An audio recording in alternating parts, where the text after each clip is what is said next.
मित्रों, आखिर मेघनाद की मृत्यु के बाद सिलोचना का क्या हुआ था?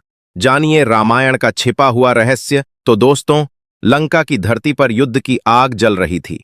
हर ओर मृत्यु का तांडव था।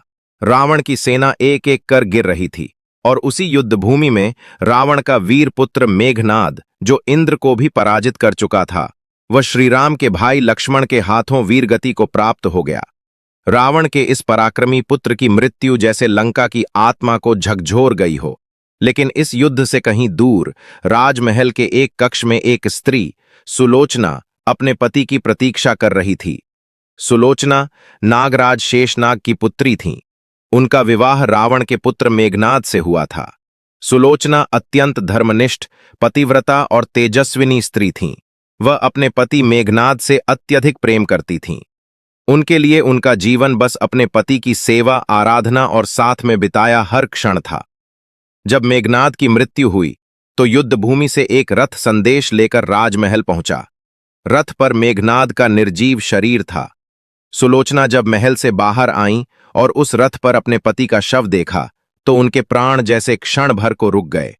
उन्होंने न रोया न चिल्लाया, बस धीरे से वहीं जमीन पर बैठ गईं। उनकी आंखें अपने पति के मुख पर स्थिर हो गईं।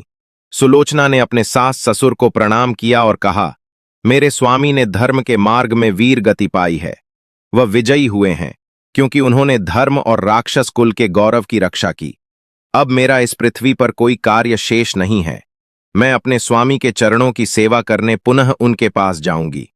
रात के अंधकार में सुलोचना ने मेघनाद का अंतिम दर्शन किया। अपने पतिव्रता धर्म के पालन हेतु उन्होंने अग्नि प्रज्वलित की। लेकिन कुछ मतों में कहा गया है कि उन्होंने चिता में प्रवेश नहीं किया, बल्कि ध्यान मुद्रा में बैठकर भगवान शिव का स्मरण करते हुए अपने प्राण त्याग दिए। शेषनाग की पुत्री होने के कारण उनके शरीर में तेज और तप का अद्भुत संगम था। वह जलकर नहीं मरी, बल्कि योगाग्नि से अपने प्राण त्याग दिए। कहा जाता है कि जब सुलोचना ने प्राण त्यागे तो देवलोक में भी स्तब्धता छा गई। देवी पार्वती ने कहा, ऐसी सती स्त्री जिस घर में जन्म ले वहां कुल का कल्याण होता है। सुलोचना सतीत्व की एक जीती जागती प्रतिमा है। कुछ पुराणों में वर्णन है कि सुलोचना अपने पतिव्रता धर्म के कारण मृत्यु के बाद सीधे वैकुंठ को प्राप्त हुईं और अपने पति मेघनाद के साथ पुनर्मिलन हुआ। शेषनाग की पुत्री के रूप में उन्हें उच्च लोकों में सम्मान मिला।